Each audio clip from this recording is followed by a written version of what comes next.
മോഹിച്ചു മുറ്റത്തു നട്ടോരു മാവിന്മേൽ മാമ്പഴം മൂത്തു വിളഞ്ഞു നിൽപ്പൂ. ഞാൻ മുമ്പേ എന്നൊരു മട്ടിലായി താഴെ പതിക്കാനൊരുങ്ങി നിൽപ്പൂ. ആദ്യം വിളഞ്ഞവ അമ്പാടി കണ്ണേനു കാഴ്ച വയ്ക്കുന്നൊരു സമ്പ്രദായം എന്നും തുടരുന്നു. വയ്ക്കം പറിച്ചിടാം അമ്പാടിയിലൊന്നു പോയി പോരാം.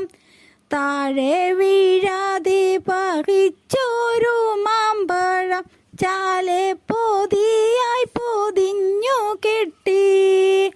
അമ്പാടിയിൽ ചെന്നു കണ്ണനെ കാണുവാൻ വെമ്പും മനസ്സോടെ ഭക്തിപൂർവം. പൂമുഖത്തില്ല അകയിൽ കേറി ഞാൻ, ആരുമില്ല അവിടെയും കാണുന്നില്ല. അമ്മ യശോദയും രോഹിണി ദേവിയും എല്ലാരും എങ്ങോട്ടു പോയിയാവോ. വാതിൽ തുറന്നിട്ടാൽ കള്ളൻ കയറില്ലേ, കള്ളൻ്റെ വീട്ടിലേക്കേതു കള്ളൻ. ഇത്തരം ചിന്തിച്ചു പിന്നോക്കം ചെന്നപ്പോൾ കണ്ണേനാമുണ്ണിയെ കണ്ടു ഞാനും.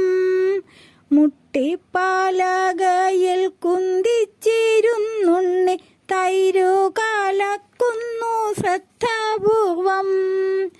എങ്ങോട്ടു പോയമ്മ രോഹിണി അമ്മയും ഏട്ടനെ കൂടിയും കണ്ടില്ലല്ലോ.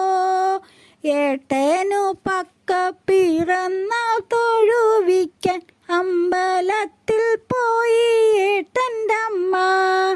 പൈക്കേളെ താഴെ തൊടിയിൽ വിടാനായി എന്നമ്മ പൊന്നമ്മ പോയതാണേ.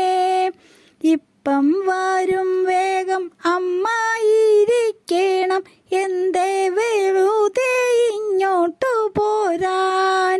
മര്യാദ രാമനായി കാര്യകുശലനായി കല്യാണ രൂപൻ തൊഴുതു ഞാനും.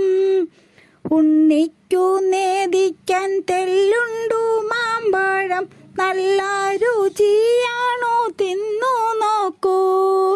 ഞാൻ കലക്കിടാമി കടകോലു കണ്ടില്ലേ, കണ്ണേനേക്കാളും വലിയതല്ലേ.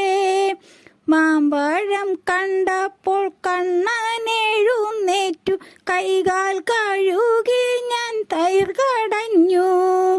നാരായണ എന്നു ഉച്ചത്തിൽ ചൊല്ലി ഞാൻ തൈരു കലക്കി തുടങ്ങി മെല്ലെ.